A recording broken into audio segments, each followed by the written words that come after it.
আগে জয় শ্রীরাম বলতো, এখন বলছে জয় মা কালী, এখন বলছে জয় মা দুর্গা। আর আজ আমি বলছি 26-এর পর জয় বাংলা বলাবো। এটাই বাংলার জয়। যে বাংলার মানুষকে ভাতে মারতে চেয়েছিলে, আজ সেই বাংলার পায়ে মাথা ঠুকে বলতে হচ্ছে জয় মা কালী, জয় মা দুর্গা। 21শে জুলাইয়ের মঞ্চ থেকে বার্তা অভিষেক ব্যানার্জি। তিনি বলেন লড়াই এখনো বাকি আছে, উৎসাহ উদ্দীপনা ধরে রাখতে হবে। এবারের 21শে জুলাই গত বছরের 21শে জুলাইকে ছাপিয়ে গেছে। এটাই 21শে জুলাইয়ের বৈশিষ্ট্য।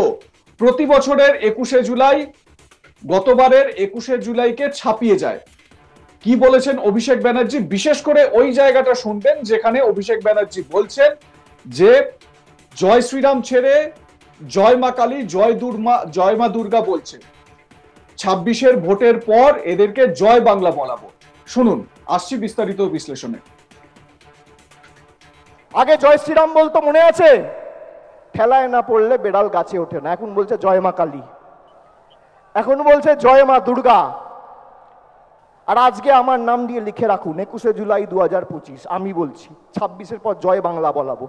না বলাতে পারলে আমাদের ক্ষমতা নেই।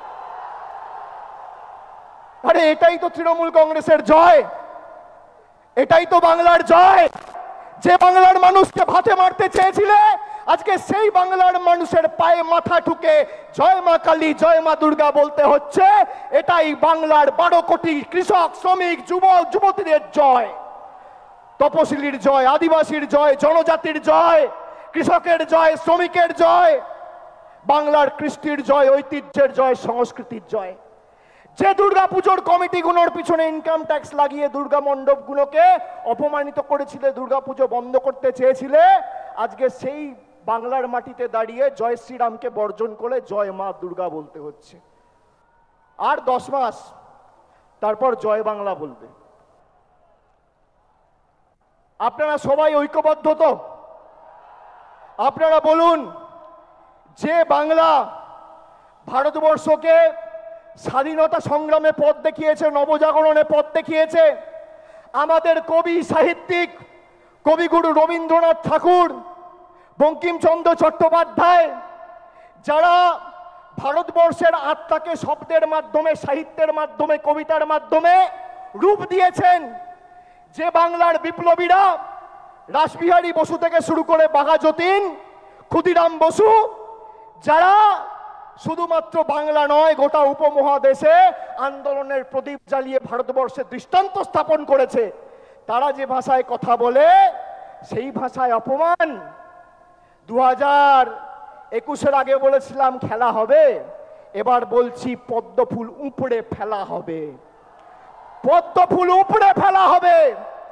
যে কজন আবর্জনা রয়েছে শপথ নিন, নিজের বুথে ফেরত গিয়ে মানুষকে বলতে হবে যে আমাদের টাকা পয়সা, রাস্তাঘাটের, জলের, আবাসের টাকা আটকে রাখা শুধু নয়, বাঙালিকে মাছ খাওয়া নিয়ে খালি ব্যঙ্গ বিদ্রুপ করা নয়, বাংলায় কথা বললে বিজেপির নেতা আসামের মুখ্যমন্ত্রী বলছে বাংলাদেশি।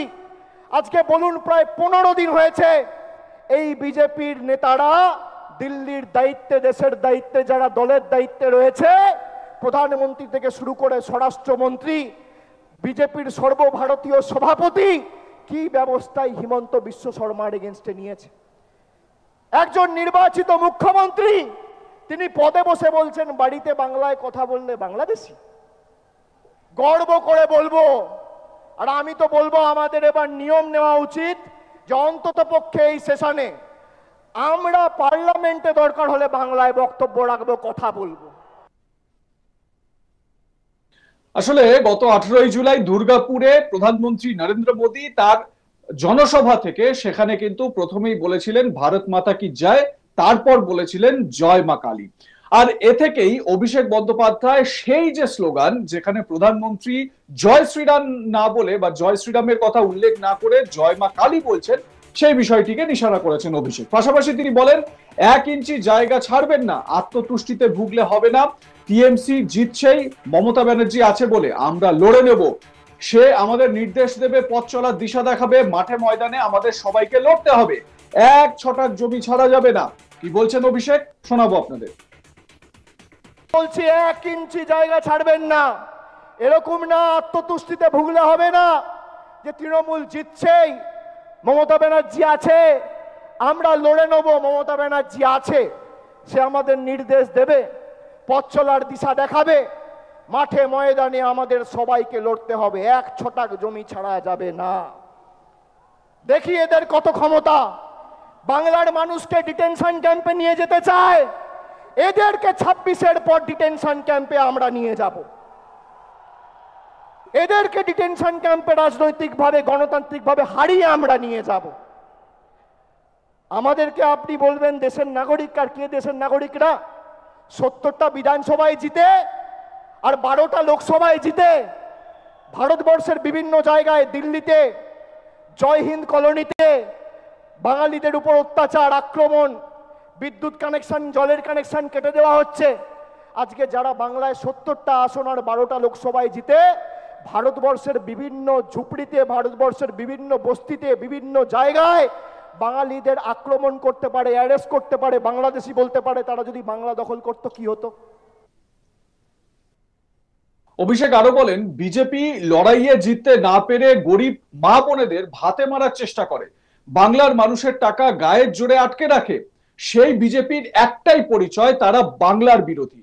বাংলায় কথা বললে তাদের অসুবিধা হচ্ছে, বাংলা বিরোধী যারা রয়েছে তাদের বঙ্গোপসাগরে ফেলতে হবে। শোনাবো অভিষেকের বক্তব্য। বিজেপি 2019 সালের নির্বাচনের প্রাক্কালে এই উত্তর কলকাতায় ঈশ্বরচন্দ্র বিদ্যাসাগরের মূর্তি ভেঙেছিল। যে বিজেপির নেতারা কবিগুরু রবীন্দ্রনাথ ঠাকুরকে বামপন্থী প্রোডাক্ট বলে, যে বিজেপির নেতারা বাংলার কৃষ্টি সংস্কৃতি নিয়ে তাচ্ছিল্য ব্যঙ্গ বিদ্রুপ করে, যে বিজেপির নেতারা ইলেকশনে ময়দানে লড়াইয়ে জিততে না পেরে গরিব মানুষকে ভাতে মারার পরিকল্পনা, ষড়যন্ত্র, নির্লজ্জ প্রচেষ্টা করে বাংলার মানুষের টাকা গায়ের জোরে গাজোয়ারি করে আটকে রাখে, সেই বিজেপির একটাই পরিচয়, এই বিজেপি বাংলা বিরোধী। আজকে যদি কেউ বাংলায় কথা বলছে, কিসের এত আপনাদের গায়ে জ্বালা, কেন এত গাত্রদাহ? বাংলায় জিততে পারেননি বলে। আমি তো আগের মাসে সভা করেছিলাম ডায়মন্ড হারবার থেকে, বলেছিলাম 50 পেরোবে না বিজেপি। আমি রাজনৈতিক ভবিষ্যৎবাণী করি না, কিন্তু যদি ভবিষ্যৎবাণী করি ভেবে চিন্তে করি আর মানুষের উপর অগাধ আস্থা রেখে করি।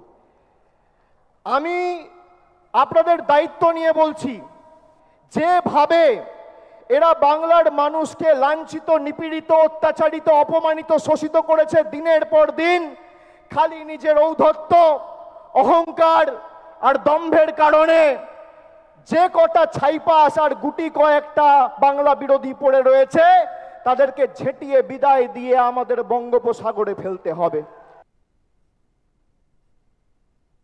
এবছরের 21শে জুলাই সম্পর্কে আপনাদের মতামত কি জানাতে ভুলবেন না। দেখতে থাকুন আজ তাক বাংলা, সাবস্ক্রাইব করুন আমাদের ইউটিউব চ্যানেলটি, বেল আইকন প্রেস করুন নোটিফিকেশন পেতে।